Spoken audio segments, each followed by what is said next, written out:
So we're going to go ahead and launch into the attack. Alright, so we got everything ready. Looks like it. Got to remember to pull that CC.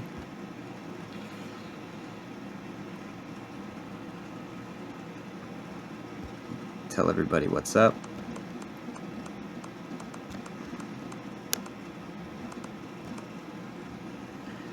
Okay.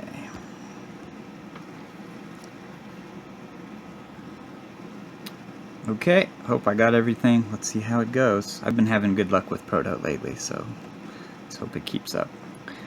It'll be a little tougher without the king, I must say. Alright, let's start with these guys.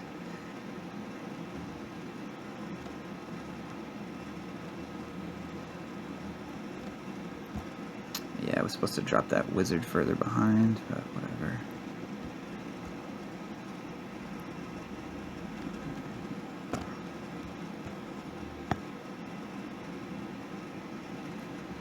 Okay, it's a lava hound. That's not terrible.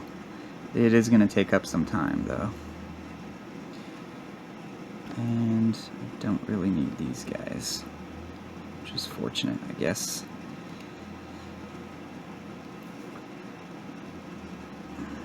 Alright, well, there's some more defenses than I thought there would be. Okay, I'm going to go with about 5 hogs. The queen is still alive. That is pretty bad.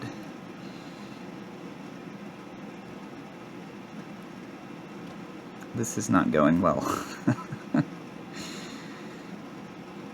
I'm going to go ahead and drop a heal spell and audible this. And there's 2 Teslas over here, which certainly didn't help much.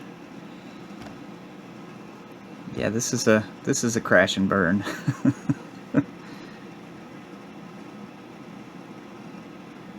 I can still probably get... Oh yeah, there was a double giant bomb, which is exactly why I didn't want to drop all my hogs on one side like that.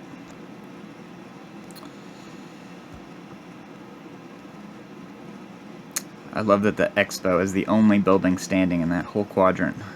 The most damaging to my troops.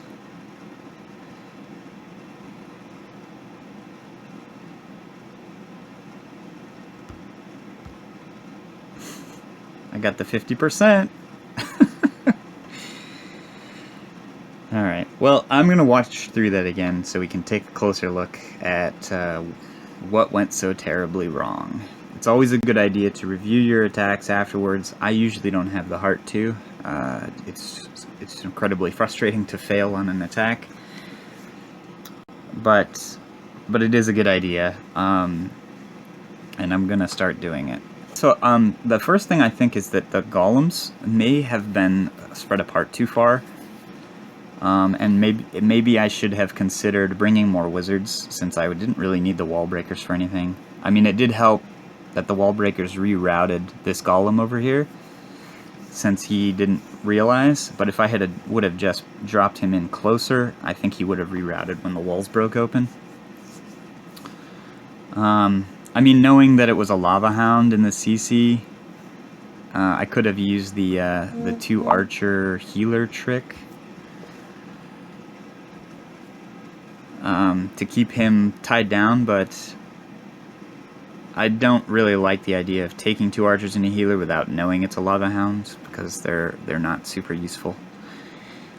I suppose it's possible, but I'll give it some more thought. The queen had trouble dealing with the hound, and it really tied her down, so she wasn't able to take out the enemy queen or the Expo, and she was in there unprotected while she was getting slaughtered by the Expo. So then I decided that I sort of audibled. There's all those pups alive, which is really bad for the hogs, but I just sort of audibled to try to taking out those defenses.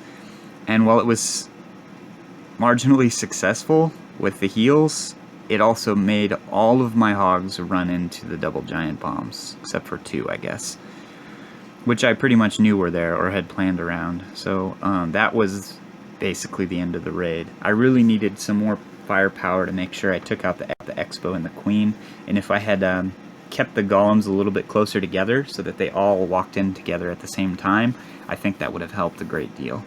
Another thing is I have this extra heal here, right, which didn't do me any good. If that had been a rage spell, that certainly would have helped the queen and the golems do a lot more damage before they got destroyed. So on this particular base with no king, it's probably smarter to bring a rage to help help that kill squad with the queen and the golems take out more buildings, and maybe that would have helped me break that expo and take care of those pups before the queen died. Not every attack goes as planned. Knowing what to do differently next time is the biggest thing you can get out of that. Okay, so I'm actually going to cut this video and make this two-part because it's already been running too long, but in the next part, I want to review Tommy's attack on number 8, number 9, review my also failed attack on number 9 with Howlib, and then talk about my plan for the rest of the war, and then close and say thanks to everybody.